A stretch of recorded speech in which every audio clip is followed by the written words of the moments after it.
Once upon a time, there lived a great king. In his kingdom stood a magnificent temple, so famous that people traveled from distant lands to worship there.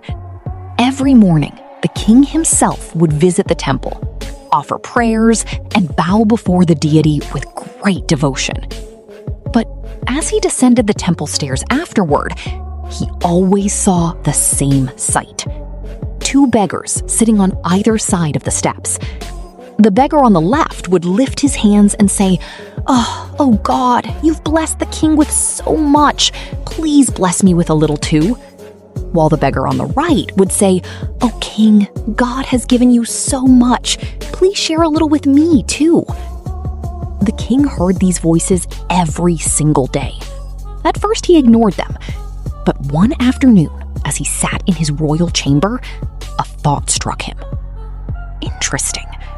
Both ask for help, but in different ways. One believes in God's mercy.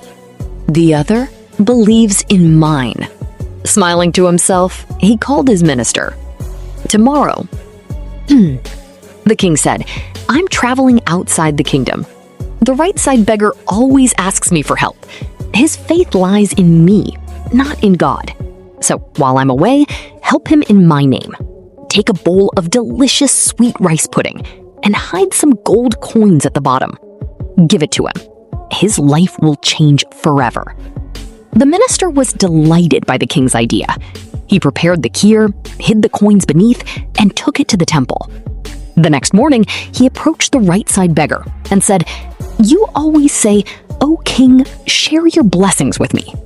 Today, the king himself has sent this sweet kheer for you." The beggar's eyes lit up with joy. "Oh, finally, the king heard my prayers." He began eating the kheer greedily, smirking at the other beggar. "See, brother, this is what royal food tastes like. You'll never know such sweetness." When he was half done, he arrogantly offered the leftovers to the left side beggar. "Here, take this. You won't ever taste something like this again." The left side beggar smiled gently, took the bowl, and said, "I'll eat it later." He carried the bowl home. Later that evening, when he ate a few spoons of the kheer, he noticed something glittering at the bottom. Gold coins. Tears filled his eyes. From that day on, he never begged again. Instead, he came to the temple every morning, not to ask, but to thank.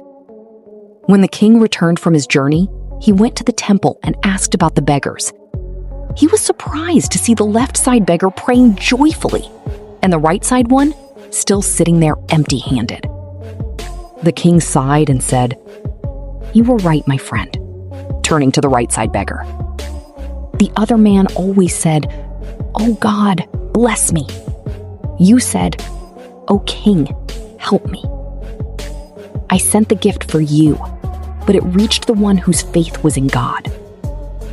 What's meant for someone always finds its way to them. God's plan always finds its way. When He decides to bless you, no one can stop it. And when something isn't meant for you, no one can give it. So have faith in His timing, not in people. Because what's truly yours will always reach you, no matter how many twists life takes. So if you truly believe that what's meant for you will always find you, type God in the comments and let the world know your faith is still alive.